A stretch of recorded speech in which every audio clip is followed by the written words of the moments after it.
can plasma 3D print metal? And more broadly, what are different uses for plasma in additive manufacturing? A whole bunch, actually. Let's talk about this. So plasma is widely used, industrially well accepted for feedstock production.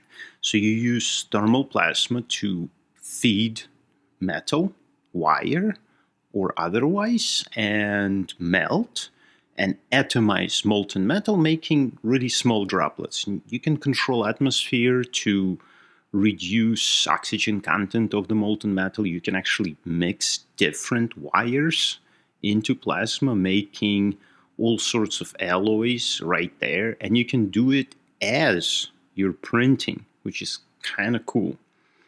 You can also use it for feedstock conditioning. So like I said, when you have, let's say, chopped up, very rough particles, you can use plasma to condition them, to clean them up, spheroidize them, and prepare them for laser sintering, which is widely used metal 3D printing application. Instead of laser, you can use plasma directly. So you can use little plasma arcs, you can use thermal plasma to melt the metal and then flow it.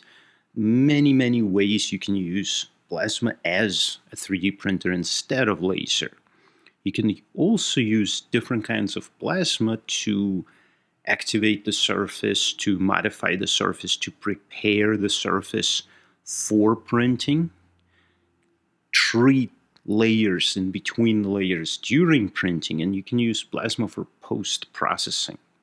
Plasma is a source of heat, for example, to kind of post-melt the surface a little bit or polish it. Also, during laser sintering, this isn't talked about too often, but during laser sintering, laser melting the metal particles, you actually create little plasma. And it's been studied recently to use optical emission from that plasma as a diagnostics method to monitor the printing process. You can also use plasma to control the atmosphere in the chamber. You can increase concentration of certain reactive species. Maybe they can help you with the printing process. You can decrease certain things. You can clean impurities. Plasma for air purity or chamber purity is very widely used in microelectronics. And finally, my favorite application, I work most of my career, I work with droplets and sprays in plasma. And what happens if you put in atmospheric conditions, in atmospheric plasma, if you put a droplet or any kind of dust particle, it will charge negatively. And I'm happy to make a separate video as to why and how that happens.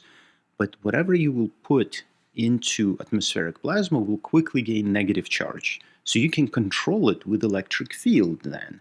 So you can actually do targeted metal deposition from gas. You have molten metal droplets in gas treated by plasma, charged, and you can deposit them very uniformly, or you can disperse them, just smash them into the walls of the chamber, coating the walls, if that is what you wish to do. So yes, bunch of different applications of plasmas in additive manufacturing, and yes, plasma can 3D print metal. Peace. I'll see you in the next video.